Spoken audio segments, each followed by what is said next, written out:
How to fix try searching to get started YouTube problem.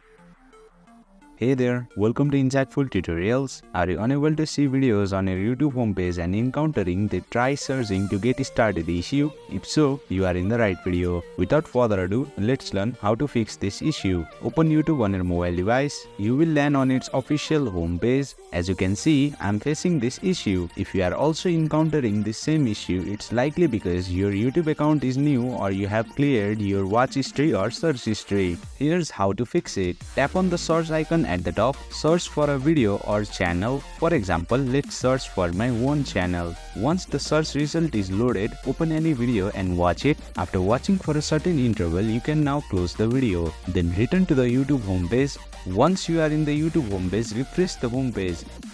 And boom, you have successfully fixed the try searching to get started issue on YouTube. That's it for today's video. If you found this video insightful, please don't forget to hit the like button and make sure to subscribe to our channel for more insightful tutorials.